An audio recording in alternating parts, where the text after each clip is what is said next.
बिस्मिल्लाहिर्रहमानिर्रहीम। अस्सलाम वालेकुम डियर स्टूडेंट्स। हम पढ़ रहे हैं सर्कुलेटरी सिस्टम और इस सर्कुलेटरी सिस्टम के दो हिस्से हैं, एक ब्लड वेस्कुलर सिस्टम, दूसरा lymphatic system. Blood vascular system के तीन कंपोनेंट्स हैं, हार्ट, वेसल्स, ब्लड। हार्ट हम डिस्कस कर रहे हैं। आपको बताया था क्लोज्ड फिस्ट जितना है थोरेसिक कैविटी में है, ऊपर वाला हिस्सा थोड़ा सा चौड़ा है वो बेस है, निचला थोड़ा सा कॉनिकल है वो एपेक्स कहलाता है, थोड़ा सा लेफ्ट साइड की तरफ टिल्टेड है।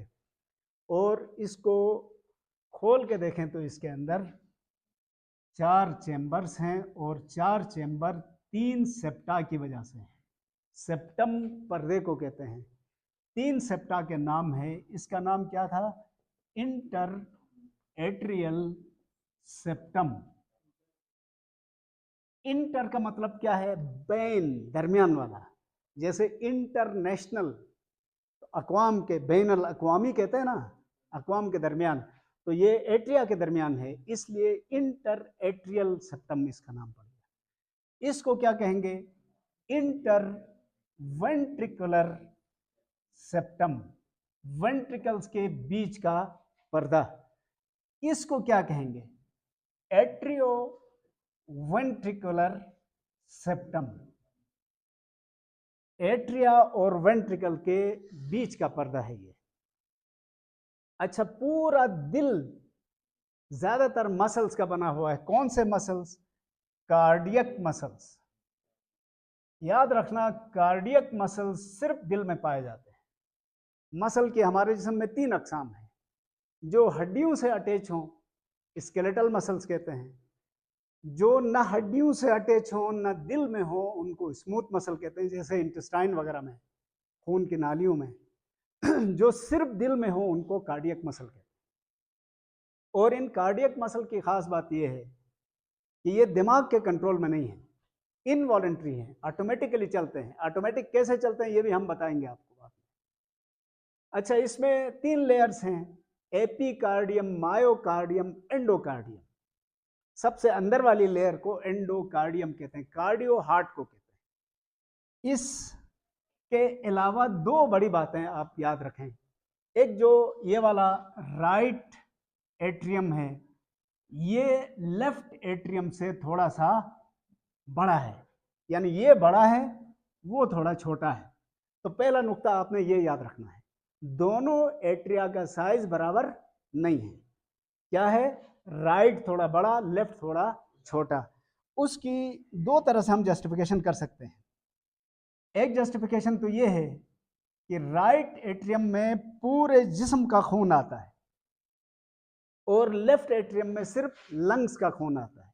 तो दो लंग्स का खून ज्यादा है या पूरे जिस्म का खून ज्यादा है? जिस्म का, इसलिए ये बड़ा हो गया। दूसरी बड़ी वजह, इस राइट एट्रियम में दो बड़ी नालियां खुलती हैं, खून वाली, खून लेकर आने वाली दो बड़ी नालियां यहां खुलती हैं। इनमें से एक को प्री केवल कहते हैं, प्री केवल, या इसको सुपीरियर वेना केवा भी कहा जाता है। वेन खून को वापस लाने वाली नालियों को कहते हैं। और साइज के लिहाज से वेन तीन तरह की है। सबसे छोटी वेन्यूल, वेन्यूल मिले तो वेन, कई वेन मिलकर बड़ी हो जाए तो वेना केवा। तो प्री केवल या सुपीरियर वेना केवा ये बहुत बड़ी वेन है, जो कहां से खून लाती है? सर से, गर्दन से, शोल्डर से और बाजुओं से खून लाती है।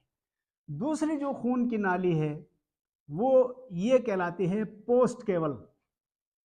पोस्ट केवल या पोस्टीरियर वेना केवा, ये पूरे जिस्म का खून लेकर इधर आती है। तो हम कह सकते हैं कि ये राइट एट्रियम क्यों बड़ा है? एक तो इसमें खून ज्यादा आता है, दूसरा इसमें दो बड़ी नालियां ओपन होती हैं, इसलिए ये बड़ा है। और लेफ्ट एट्रियम थोड़ा छोटा है, उसकी भी वजह है। वजह मैं आपको अभी बताता हूं, पहले ये जरा मिटा दें, इनको नाम याद रखें आप।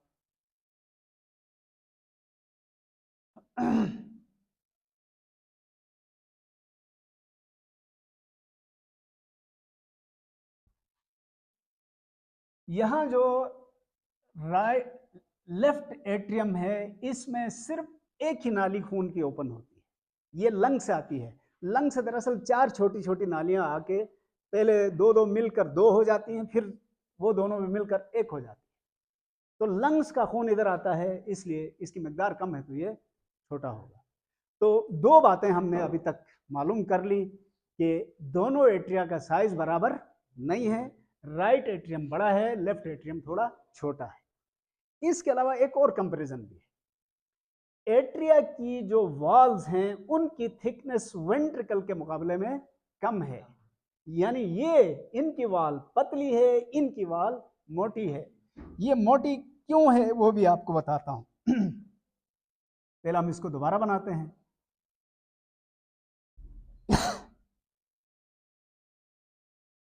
ये इस तरह से है और ये इस तरह से। और एक और बहुत जरूरी बात कि वेंट्रिकल की जो इनर मोस्ट लाइनिंग है ना, वो काफी थिक भी है और रफ सी भी है, यानी ये इतनी मोटी है। तो पहले थिकनेस पर बात करें कि इनकी पतली क्यों थी, इनकी दीवार मोटी क्यों है। तो मसल जितने मोटे होंगे उतना वो फोर्स ज्यादा अप्लाई करेंगे।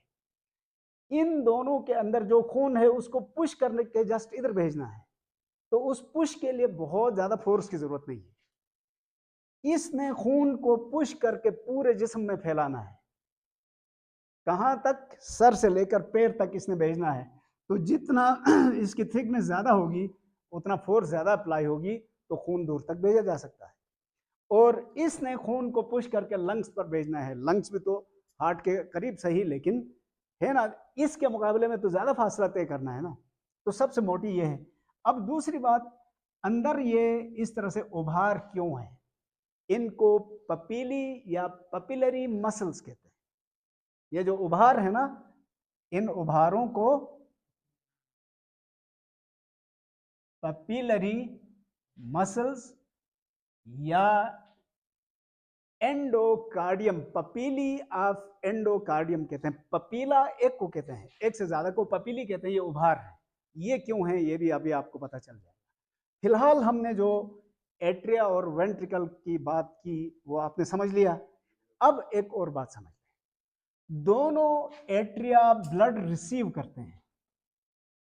एट्रिया का काम क्या है, ये ब्लड रिसीविंग चेंबर्स हैं, और वेंट्रिकल्स क्या है, ब्लड डिस्ट्रीब्यूटिंग चेंबर्स हैं। यहां खून बाहर से आता है, इनसे खून बाहर भेजा जाता है। ठीक हो गया, याद रखेंगे ना ये। अच्छा, अब इधर जो खून आया है, इस खून ने अपने साइड के वेंट्रिकल में आना है, और इधर जो खून आया है उसने अपनी साइड के वेंट्रिकल में आना है। लेकिन यहां तो बीच में पर्दा है, तो पर्दे से कैसे आएगा, तो इन दोनों पर्दों में सुराख रखे गए हैं, सुराख हैं। इन सुराखों को एपर्चर्स कहा जाता है। एपर्चर, इंटर एट्रियल सेप्टम है तो apertures of inter atrial septum कहा जाएगा। लेकिन ये जो राइट साइड वाला एपर्चर है ये बड़ा है, कैनाल भी कहते हैं, बाज़ औक़ात कैनाल नहीं कहना चाहिए, एपर्चर है। कैनाल तो नाली होती है ना, नाली और सुराख में फर्क है कि नहीं है, ये एक सुराख है, नाली नहीं है। अच्छा, ये बड़ा है ये छोटा है, और इन दोनों के ऊपर ढक्कन लगे हुए हैं। ये इस तरह का जो है, ये सुराख इस तरह से है, और इस सुराख पर 3 ढक्कन हैं। इन ढक्कनों को कस्प कहा जाता है, कस्प। और ये ढक्कन सिर्फ एक डायरेक्शन में खुल सकते हैं, खुले और बंद हो गए। जो एक डायरेक्शन में खुले उसको वाल्व कहते हैं। तो ये कस्प होने और कप लाइक होने की वजह से, और 3 होने की वजह से इसको क्या कहते हैं, ट्राइकस्पिड वाल्व। देखे मेरे भाई, फर्क करना है आपने। सुराख था एपर्चर, उस सुराख के ऊपर, ये बड़े सुराख के ऊपर 3 ढक्कन हैं, और ये ढक्कन कप की तरह है, कस्प हैं। 3 कप लाइक ढक्कनों की वजह से इसका नाम क्या पड़ गया, ट्राइकस्पिड वाल्व। ये सुराख छोटा है, और इस सुराख के ऊपर 2 कप लगे हुए हैं, उल्टे कप हैं। और इसलिए इसको क्या कहते हैं, बाइकस्पिड वाल्व। बाइकस्पिड वाल्व भी कहते हैं इसको, मिट्रल वाल्व भी कहा जाता है, मिट्रल वाल्व। मैं बार बार आपसे कह रहा हूं कि वाल्व का मतलब क्या है, कोई, हाँ जी, कोई ऐसा बैरियर जो किसी चीज को सिर्फ एक तरफ गुजरने दे, वापस आने ना दे। अब ये मिट्रल का मतलब क्या है? मिट्रल लिया गया है एक लफ्ज, ईसाई पादरी एक लंबी सी टोपी पहनते हैं, बाज हमारे मुसलमान उलमा भी पहनते हैं। उस टोपी में इस तरह से ऊपर दो वो लगे हैं, ये टोपी है लंबी सी, इसको मीटर कहते हैं, इसी से मिट्रल वाल्व बन गया, दो कप। अच्छा, अब हुआ क्या है, ये जो कप्स हैं, ये कप इस तरह से है, छतरी की तरह। इन छतरी नुमा कप्स के नीचे छोटे छोटे धागे लगे हुए हैं। ये धागे क्या करते हैं, ये कप है फर्ज कर लें, इनसे आए हुए ये धागे इन पेपिलरी मसल के साथ जुड़े हुए हैं। यानी ये कप फ्री नहीं है, कपों के निचली साइड पर छोटे छोटे धागे लगे हुए हैं, वो धागे आकर वेंट्रिकल की जो इनर साइड में पेपिलरी मसल थे उनके साथ जुड़े हुए। मेरी बात समझ में आ रही है? और इन धागों को क्या कहते हैं, कॉर्डी टेंडनी। कॉर्ड रस्सी को कहते हैं। तो कॉर्डी का मतलब क्या हुआ, छोटा, छोटी रस्सी यानी धागा। टेंडनी क्यों कहते हैं, ये टेंडन से बने हैं, टेंडन और लिगामेंट कनेक्टिव टिश्यू है। अच्छा, ये बांधा क्यों गया है इनको, इसलिए बांधा गया है कि जब ये वेंट्रिकल्स कॉन्ट्रैक्ट होंगे तो खून प्रेशर से इन पर अप्लाई होगा, तो कहीं ये फट के ऊपर ना जाए, ये धागे इसको एक हद से ऊपर जाने नहीं देंगे। अच्छा, क्या होगा, दोनों वाल्व हैं, ऊपर वाले मसल कॉन्ट्रैक्ट होंगे, ऊपर वाले एट्रिया कॉन्ट्रैक्ट होंगे, तो इन पर दबाव आएगा, ये साइड पे हो जाएंगे, खून नीचे आएगा। लेकिन जब नीचे वाले कॉन्ट्रैक्ट होंगे तो कपों के अंदर खून जाएगा प्रेशर से, तो वो कपों को और ऊपर उठा के अच्छी तरह से बंद करेगा, इसलिए यहां से खून वापस इधर नहीं जा सकता। ये दो वाल्व याद रखना। अभी तक हमने कितने वाल्व का जिक्र किया दिल में, दो। कौन से, ट्राइकस्पिड और बाइकस्पिड। बाइकस्पिड का दूसरा नाम क्या है, मिट्रल वाल्व। हालांकि हम सुनते हैं दिल में तो 4 वाल्व होते हैं, सुना है ना, तो वो 2 वाल्व कहाँ हैं वो आपको अभी बताता हूं। सबसे पहले ये देखें, ये हमारा हार्ट है, फर्ज कर लें एक दफा फिर, 4 चैम्बर्स हैं इस तरह से। ये जो राइट एट्रियम है, इसमें कौन सा खून होना चाहिए, ऑक्सीजनेटेड या deoxygenated?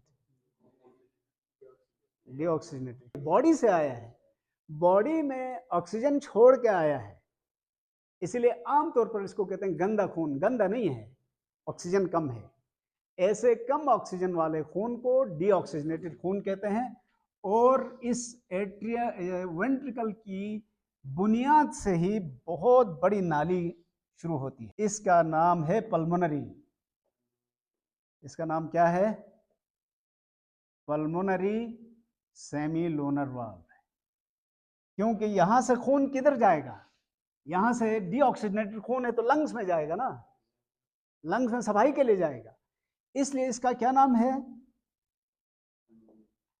Pulmonary semilunar valve. Pulmonary lungs को कहते हैं। अब सेमीलूनर क्या है, ये जरा इधर आ जाए। शुरू का चांद इस तरह का होता है, इस चांद को कहते हैं हिलाल, रोयत हिलाल कमेटी। इंग्लिश में क्रिसेंट भी कहते हैं, लूनर भी कहते हैं इसको। और अगर हम इस चांद के 2 टुकड़े करें, अब क्या हुआ, अब चांद के 2 टुकड़े हुए ना, एक टुकड़े को क्या कहेंगे, सेमी। सेमी का मतलब क्या है, आधा। तो सेमी लूनर का मतलब क्या हुआ, आधा चांद। अब एक चांद इधर है, एक आधा चांद इधर है, तो 2 सेमी लूनर चांद हुए ना। तो अब जरा नाम पर गौर करें, पल्मोनरी सेमी लूनर वाल्व, क्या मतलब हुआ? वो वाल्व जो पल्मोनरी आर्टरी की बेस पर है और 2 आधे और उल्टे चांद के जैसा है, इसलिए इसका नाम क्या पड़ गया? Pulmonary semi lunar valve. अच्छा, ये क्या करेगा? समझो, यहां खून भरा हुआ है, जब ये कॉन्ट्रैक्ट होगा तो खून उधर जाएगा, तो ये साइड पे हो जाएंगे ना आराम से, लेकिन जब ये रिलैक्स होगा तो खून वापस आने की कोशिश करेगा। ऐसी सूरत में ये एक दूसरे के ऊपर यूं हो जाएंगे। पहले यूं रास्ता दिया था, अब ये एक दूसरे के ऊपर आ गए, खून वापस इधर नहीं आ सकता। तो तीसरा वाल्व ये था। अब चौथा वाल्व दिखाते हैं आपको। चौथा वाल्व भी इधर ही है। ये हमारा हार्ट है, इसके ये 4 चैम्बर्स, ये लेफ्ट एट्रियम है ना। लेफ्ट एट्रियम की बेस से हमारे सर्कुलेटरी सिस्टम की सबसे बड़ी नाली निकलती है बाहर। इस सबसे बड़ी नाली का नाम सिस्टमिक आर्च भी है, इसी को एओर्टिक आर्च भी कहते हैं। सिस्टमिक आर्च या एओर्टिक आर्च। आर्च क्यों कहते हैं? ये घूमी हुई है, मेहराबी शक्ल है, और इसकी बेस पर भी इसी तरह के सेमी लूनर वाल्व्स मौजूद हैं। तो इसका नाम क्या होगा? सिस्टमिक या एओर्टिक सेमी लूनर वाल्व। अब दिल के 4 वाल्व मुकम्मल हो गए। 2 वाल्व इधर थे, एक इधर एक इधर, और 2 वाल्व इन 2 बड़ी नालियों के शुरू में थे। तो इन सारे वाल्व का काम क्या है? खून को एक तरफ चलने की इजाजत देना, वापस आने से रोकना। ठीक हो गया मेरे भाई? यही हार्ट की स्ट्रक्चर और उसके अंदरूनी बनावट थी। अब हम देखते हैं हमारे जिस्म में या इंसानों के जिस्म में खून की रवानी का अंदाज क्या है। पहले एक सरसरी नजर डालते हैं। ये फर्ज करें हमारा हार्ट है और अंदर के चेंबर्स हैं। खून के चलने का रास्ता, पाथ, रास्ता, दिल में खून आता कैसे है, जाता कैसे है, कहां से आता है, किधर जाता है, ये सरसरी तौर पर देखेंगे। आगाज हम यहां से करते हैं। ये कौन सा पार्ट है? Right ventricle. इधर से खून निकल के पहुंच गया कहां पर? लंग्स के पास। ये हमारे लंग्स हैं, फर्ज कर। लंग्स के पास क्यों आया है? ताकि ऑक्सीजन भरे। ऑक्सीजन से भरपूर होने के बाद ये कहां पहुंचा? लेफ्ट एट्रियम में। चला कहां से था? राइट वेंट्रिकल से। राइट वेंट्रिकल से निकलकर लंग्स में गया, लंग्स से लेफ्ट वेंट्रिकल में आया, लेफ्ट वेंट्रिकल से ये आएगा लेफ्ट एट्रियम में। अब लेफ्ट एट्रियम से निकल के ये कहां जाएगा? बॉडी में, पूरे जिस्म में, लंग्स के अलावा, और बॉडी से ये वापस राइट एट्रियम में आया। तो इसका मतलब ये हुआ कि हमारे दिल में खून 2 दफा आया है। एक दफा हार्ट से लंग्स में जाके वापस हार्ट में, दूसरी दफा ये हार्ट से बॉडी में, और फिर बॉडी से इस्तेमाल होने के बाद वापस हार्ट में। इसलिए इसको कहते हैं डबल सर्किट सर्कुलेशन।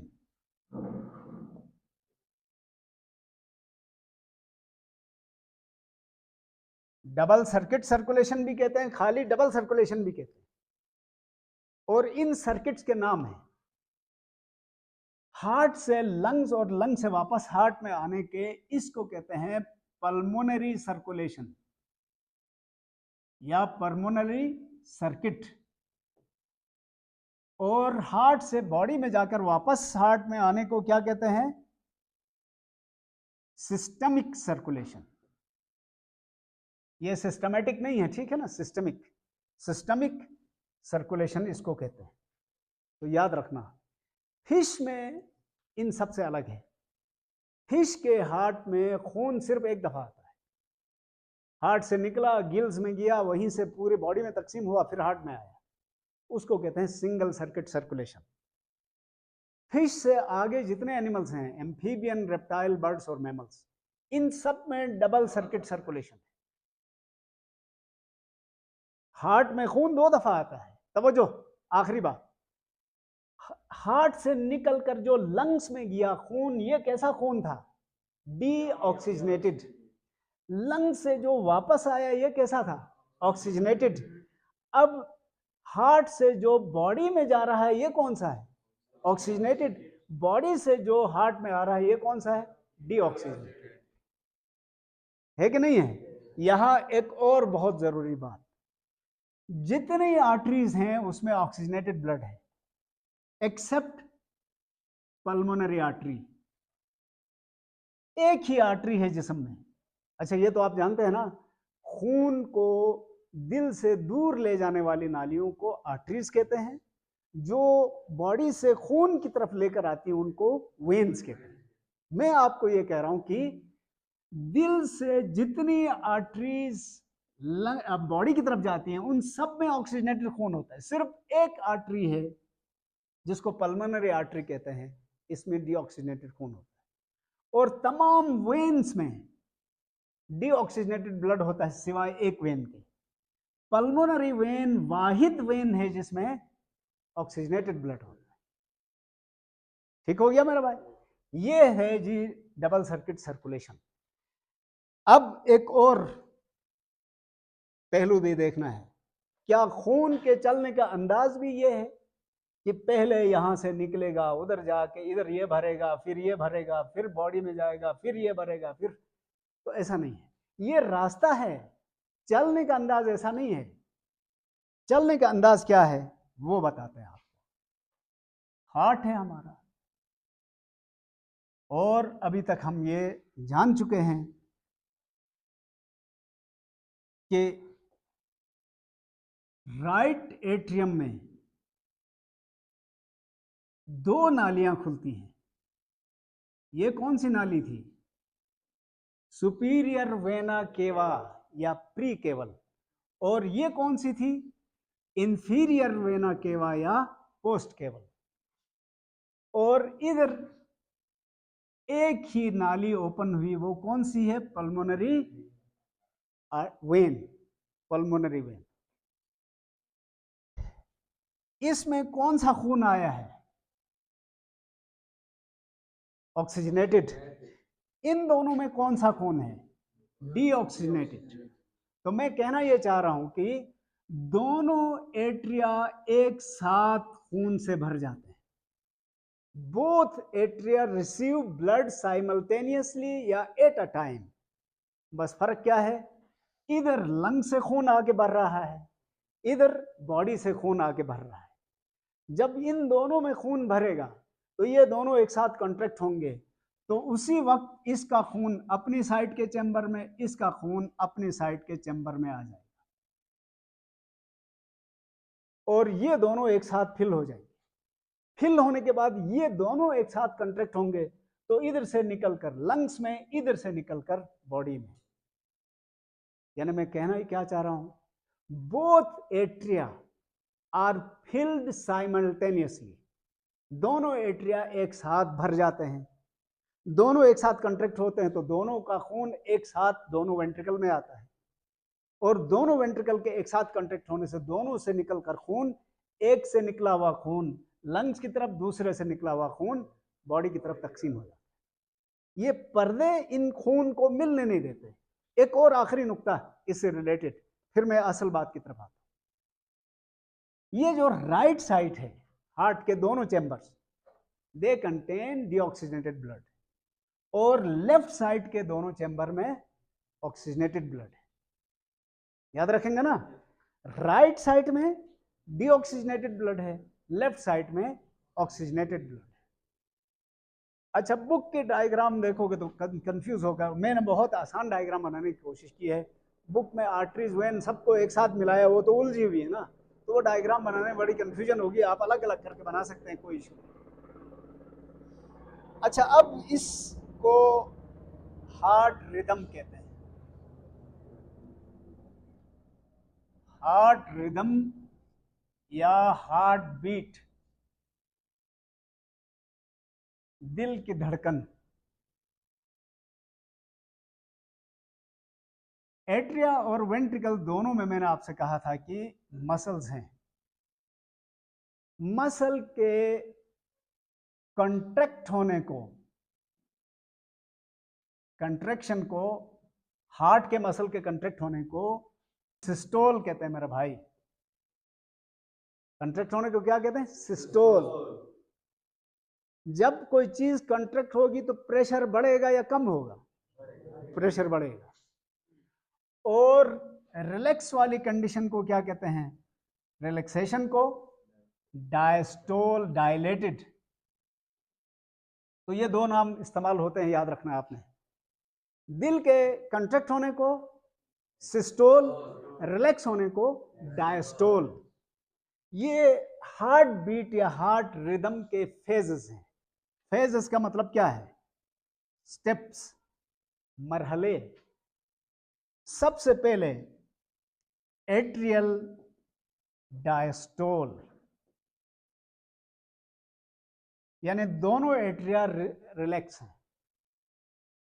रिलैक्स होने का मतलब अंदर प्रेशर नहीं है।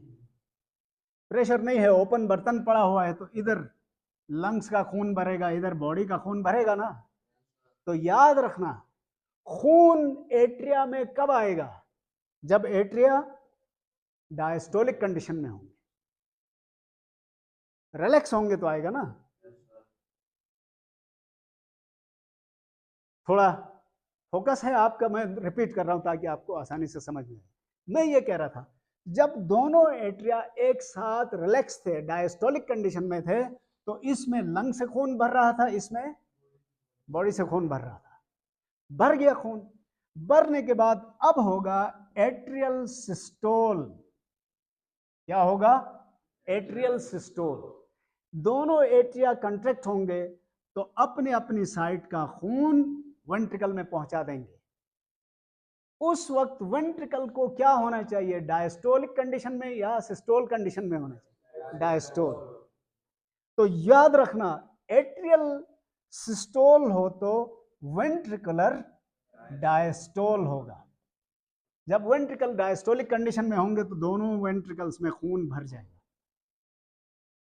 खून भरने के बाद अब तीसरा मरहला क्या होगा? Ventricular systole. वेंट्रिकल्स कॉन्ट्रैक्ट होंगे तो क्या होगा? उस वक्त एट्रिया डायस्टोल में चले जाएंगे।